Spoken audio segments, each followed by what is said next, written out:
Greetings and salutations. My name is Michael Schwahn and welcome to the channel. We have some more reaction content for you, and today we are checking out two new trailers that have been released for Steelrising. Now, we did check out Steelrising in the past. We've been keeping our tabs on this game for a while because this is a game I'm looking forward to because there's a lot of Soulsian games that exist out there, but when you think of Soulsian games, you probably just think of Dark Souls or Bloodborne or Elden Ring, and those are all from the same studio, which is From Software, which is fine. They do a great job. But more and more companies are starting to try their hand at what is now a very tried and true format, and seeing if a different presentation, a different take on it might be something that they can find success or creative fulfillment in. And so we've seen like The Surge and The Surge 2, which kind of takes like a dystopian cyberpunky take on it. We got Neo and Neo 2, which is a more like Japanese mythology style using like yokai and stuff. We've also seen things like it's from the same studio, Team Ninja. We have Stranger of Paradise, which is a Dark Souls game that has a Final Fantasy wrap on it. And we're seeing more and more people kind of dabble in this space. But there's a couple that are just like, you might be another one that is genuinely good, that is just setting itself apart from just following the formula. And Steelrising, at least for me, has been one of them. It doesn't look like it's necessarily doing anything new or wild with the formula, but that's okay, because it's about presenting that formula well as providing like new and interesting boss fights. It doesn't necessarily have to have new mechanics, but I need... Damn it, Athena. Ooh, woo. Ooh, woo. Yeah, there you go. Hang on, I got you. Ooh, woo. And so I'm ready to see some more of this, because this is supposed to be coming out soon. It's been delayed a couple of times, so now my brain doesn't actually know what its release date is anymore. But we'll just get into it. We got two things. We got a story trailer, and we got a Titans trailer. And I'm hoping the Titans trailer is literally just like a bosses trailer. Like, it just shows us some of the boss fights. But I don't actually know, so let's find out. Let's get started.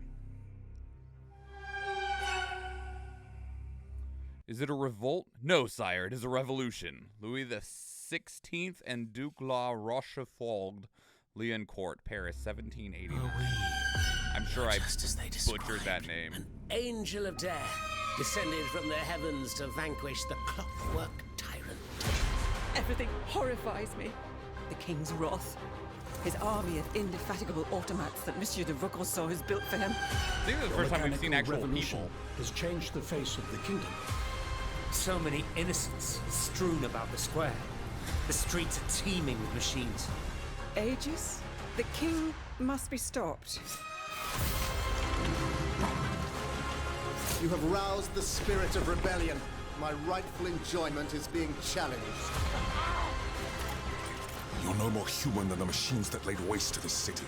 She's not like the others. She's capable of speech and treason.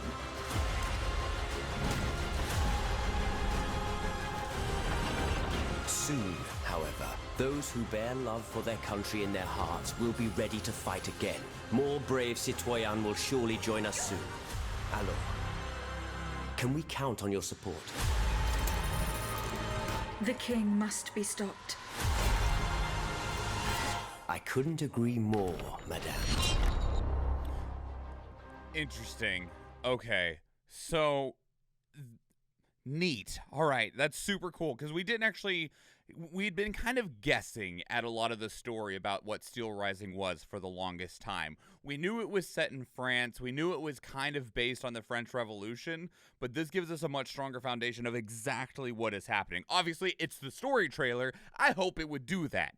But, so it just is the French Revolution, but with a twist of that the aristocrats have the ability, have these machines that have just quashed any idea of rebellion, that are bearing down on the people seeking freedom to the point where they don't have a chance, right? It's the Terminators coming to exterminate anybody who doesn't want to align with the world order. And so their response to that is the main character, the character that you play as, where you are essentially just, another Terminator, but you're ideally bigger, smarter, faster, and they kind of already give that in the idea of like your character, which is an automaton, is capable of speech, is capable of reason, has, for lack of a better term, a heart to them, right? They have a something akin to emotion and empathy. And it sounds kind of like you're the last chance. You're the last hope for freedom for anybody that isn't sitting on the top on their pile of gold and power, right? And so that's why all the enemies are robots. And so and why you're a robot too. You are a robot that was built by people seeking freedom for the sole purpose of freeing everyone by defeating all the other robots. And I'm assuming at the end the king probably either becomes a robot or gets into a giant robot and then you defeat the king. Like, I don't see many actual big story twists happening at any point in time outside of maybe a discussion about the level of sentience that your main character has. Now, let's see what the Titans look like.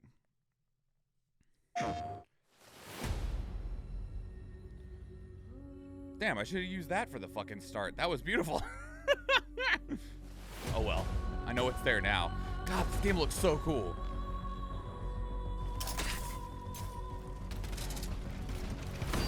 The grapple hook is in your foot. I'll take it.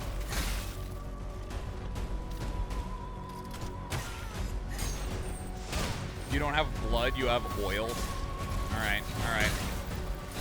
I like it.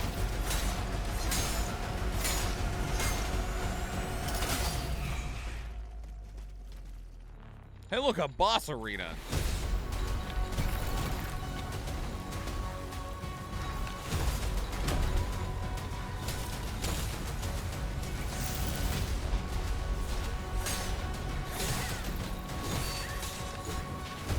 Hold on, sorry, I'm gonna go back. I just realized, is this boss a fucking guillotine?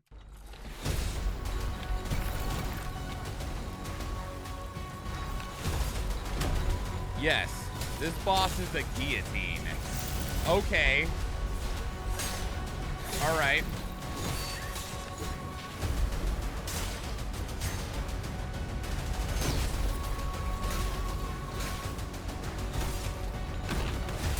Bro.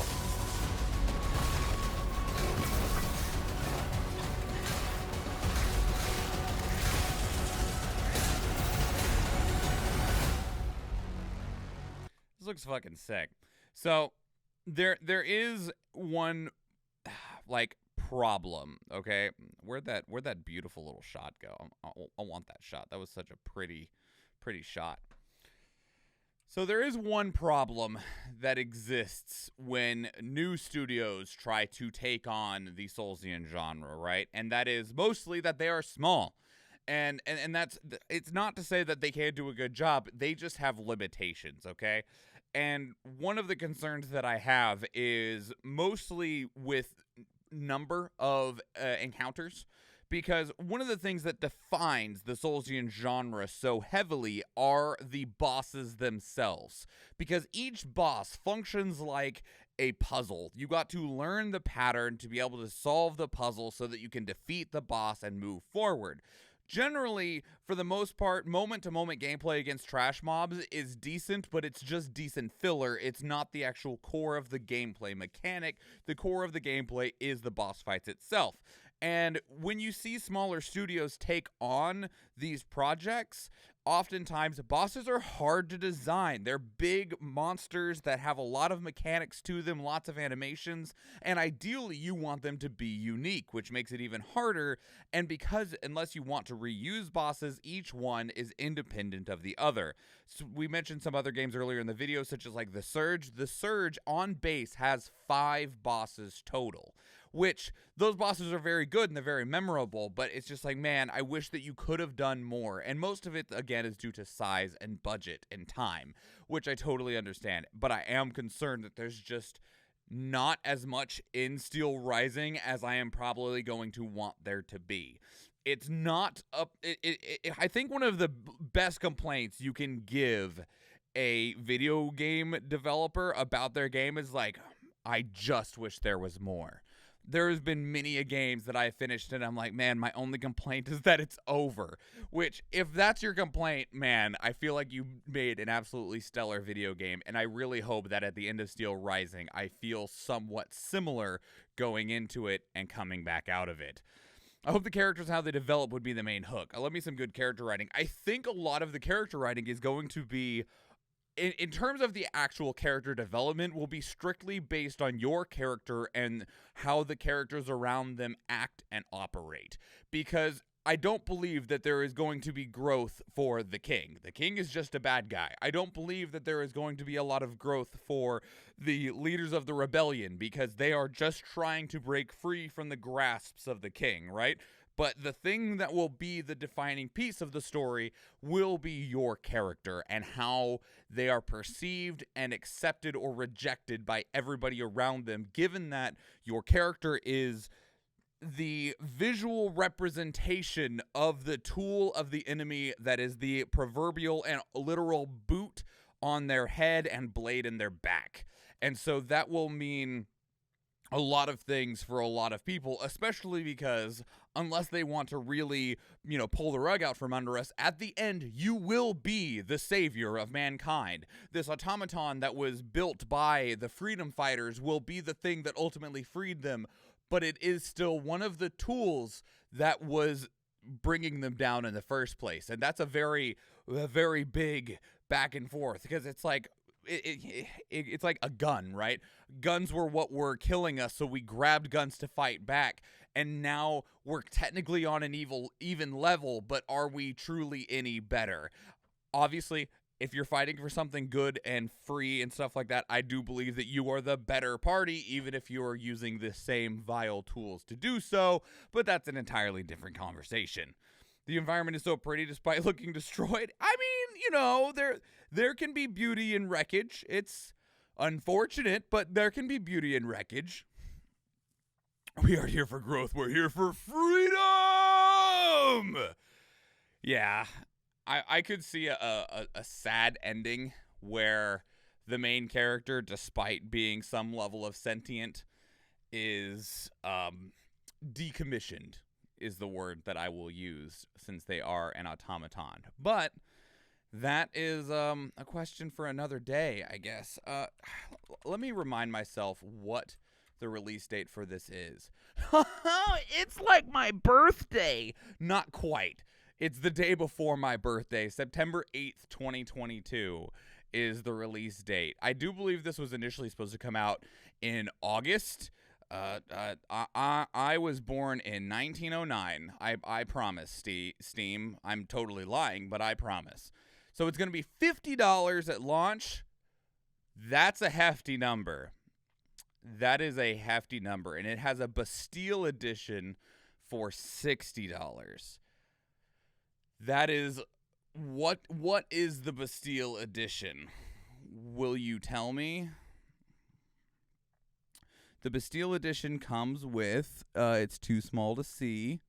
What if I make it bigger? It's still difficult to see. So, the Bastille edition, which, if you pre-order the base game, you get the base game, a cosmetic, and exclusive beta access at the end of August. And the special edition, essentially, comes with a... I can't quite read what this is, but it's like Driver's Chain DLC, and the what is their name? Cagliostro? I'm terrible at their name. Secret extension, which will be available in November.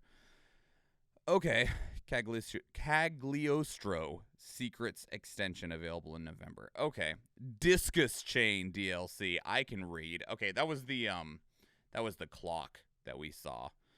That is this. That right there is the Discus Chain. $50. So here's the thing, right? When it comes to a game being released, and it's from and when it's not, a huge... God, it's so pretty though. Look at this. Look, download full-size version. Just look at that. That's a beautiful shot. That's so cool looking. When it comes to games like this, your price is can really heavily influence its reception, not just its sales, but its reception. $50 is a pretty big amount for a game, okay? And now, of course, we're going to be like, yeah, but Final Fantasy VII Remake is $70 on Steam, despite it being a port of a mobile game. I get it. The Last of Us Part 1 Remake is $70, despite it just being a visual upgrade. I get it. Man, these brand new games cost $70 no matter where they're from. I get it. But that's also an important thing to keep in mind even when you're looking at those new games, right? Let's take another game that released very recently that is doing extremely well for itself, and that is Stray. Now, you could say Stray is doing really good because it's a game where you play as a cat, and you might be right, okay? But there's a couple things. Stray's very short. You can actually finish the game in 2 hours if you don't bugger around. The average playthrough is about 4 hours, 5 tops, and it's like 6.5 to get the platinum trophy in it. That it's not a long game. It is $30, which at $30, that is a low enough point that people who might not otherwise be interested in it would go for it, right? And because it's $30, people will base their expectations of a game reflective of its price. So if a game is $30 and is just pretty damn decent, it'll feel really good because you'll put what might be a 7 out of 10 game at an 8 out of 10 game simply because it didn't cost you as much to get. But if you buy a 7 out of 10 game for $70, you're going to be like, man, this was pretty good, I guess, but I don't know if it was $70 good. And it doesn't always matter about playtime or anything like that, but it is an important factor to consider when you are going into these games. And I'll admit, $50 makes me... It doesn't put me off of wanting to play this game, not in the slightest. I will absolutely still be interested to the point that I will probably get this day one, might do a special birthday stream, but I expect that if I do a special stream and dedicate like a day to playing this game, I will finish it in that day. I was going into this believing that this game would be 20 hours at the absolute maximum, and I'm feeling like it's more along the lines of like 10 to 12, which for some people who don't buy it day one, find that out later, will have some reservations, essentially, about paying that price in the future. But game's really cool. Game's really cool. I like the idea. I like the concept. I like the pitch. I like the design. And I do genuinely love Soulsian style gameplay. So while I will point out that, like, asterisk of apparently the game is $50, I was more expecting $40 on the top end, admittedly. But regardless, this is what we're looking at. But after I've just got done rambling all of that out, I want to know what you think, especially now that we do know that the game is $50. Leave your thoughts down in the comments below.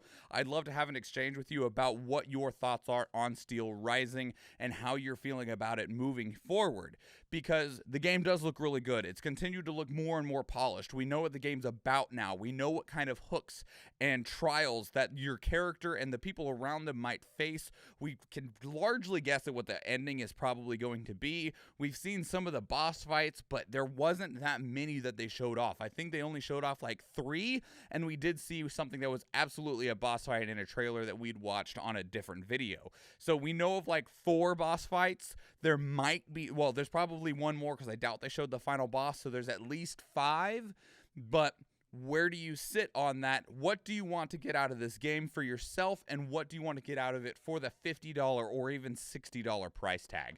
Again, leave your thoughts down in the comments below. If you want to keep the conversation elsewhere, 2 great places to do so are Discord and Twitter. And speaking of Discord, we actually have a channel dedicated to these reactions where you place links of your own that we can watch together live on stream, because we do stream 4 days a week, Tuesday, Thursday, Friday, and Sunday, and I would love to see you there. If you enjoyed this video, please leave it a like. If you want to catch future videos, please subscribe to the channel.